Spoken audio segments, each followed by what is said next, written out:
British ಕಾಲದಲ್ಲಿ ತೇಗ ದೊಡ್ಡ ಬೆಲೆ ಬಾಳುವಂಥ ಮರ.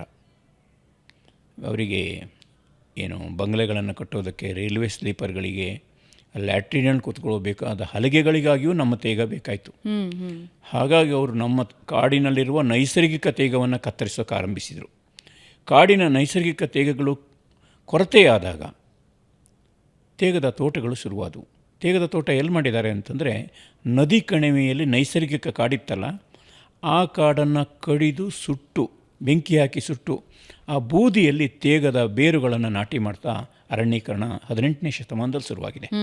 ಹೆಚ್ಚು ಕಡಿಮೆ ಮಲೆನಾಡಿನ ಜಿಲ್ಲೆಗಳಲ್ಲಿ ಲಕ್ಷಾಂತರ ಹೆಕ್ಟೇರ್ ಪ್ರದೇಶವನ್ನು ಈ ಕಾರಣಕ್ಕಾಗಿ ಸುಟ್ಟಿದ್ದಿದೆ. ಅದು 18ನೇ ಶತಮಾನದ ಕಥೆ. ಅದಾದ ನಂತರ ಅದು ತೇಗದ ತೋಟ ಅಂಥೇಳಿ ಬೆಲೆ ಬಾಳುವ ಮರ ಅಂತ ಹೇಳ್ತಾ ಇದ್ದೀವಿ. ನಮಗೆ ಮುಖ್ಯವಾಗಿ ನೀರಿಗಾಗಿ ಕಾಡಬೇಕು. ಕಣಿವೆಯಲ್ಲಿ ಬೇಕಾದದ್ದು ತೇಗದ ತೋಟ ಅಲ್ಲ, ನೀರಿಗಾಗಿ ಕಾಡು. ಇವತ್ತು ನಾವು ತೇಗದ ತೋಟ ಇಟ್ಕೊಂಡು ಹುಲಿ ಸಾಕ್ತೀವಿ, ಆನೆ ಸಾಕ್ತೀವಿ, ಇನ್ನೊಂದು ಪ್ರಾಣಿ ಸಾಕ್ತೀವಿ ಅಂತ ವನ್ಯಜೀವಿ ವಲಯ ಮಾಡೋಕೆ ಕೊಟ್ಟಿದ್ದೀವಿ. ಆದರೆ ಒಂದೊಂದು ಪ್ರಾಣಿಗೆ ಆಹಾರ ನಮಗೆ ಹೇಗೆ ವೈವಿಧ್ಯತೆ ಇದೆಯೋ ಅವಕ್ಕೂ ಅವ್ರದ್ದೇ ಆದ ಆಹಾರ ವಲಯ ಇರಬೇಕು, ಸರಹದ್ದು ಇರಬೇಕು. ಅದು ಯಾವ ಪರಿಕಲ್ಪನೆ ಗೊತ್ತಿಲ್ಲದೆ ಬ್ರಿಟಿಷರು ಆರಂಭಿಸಿದ ಮೊನೋಕಲ್ಚರ್, ಏಕಜಾತಿಯ ಸಸ್ಯದ ನೆಡುತೋಪಿನ ವೇಗವನ್ನು ನಾವು ಮೊನ್ನೆವರೆಗೂ ಆರಂಭಿಸಿದ್ವಿ, ಇವತ್ತು ಮಾಡ್ತಾನೇ ಇದ್ವಿ. ನಾನು ಅಧಿಕಾರಿಗಳು ಹೇಳ್ತೀನಿ, IFSಗಳಿಗೆ ಇದು ಕೇಳೋದಿಷ್ಟೇ, ಬ್ರಿಟಿಷ್ ಕಾಲದಿಂದ ಈವರೆಗಿನ ಅರಣ್ಯೀಕರಣದ ಅನುಭವ ಇದೆಯಲ್ಲ, ಹೆಚ್ಚು ಕಡಿಮೆ ಒಂದು 2 ಶತಮಾನದ ಅನುಭವ ಇದೆ ನಮಗೆ.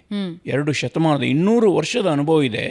ಅನುಭವದಲ್ಲಿ ಎಷ್ಟು ದೋಷ ಇತ್ತು, ನಾವೇನು ಸರಿಪಡಿಸ್ಕೊಂಡಿವಿ, ಈಗೇನು ಮಾಡ್ತೀವಿ ಅಂತ ಏನಾದ್ರು ಕಲ್ತಿದ್ದೀರಾ ಅಂತ ಕೇಳಿ. ಇವತ್ತಿಗೂ ಅರಣ್ಯೀಕರಣ ಅನ್ನೋದು ಪ್ರಯೋಗಕ್ಕೆ ಎಸೆಯುವ ಆಟ ಆಗಿದೆ.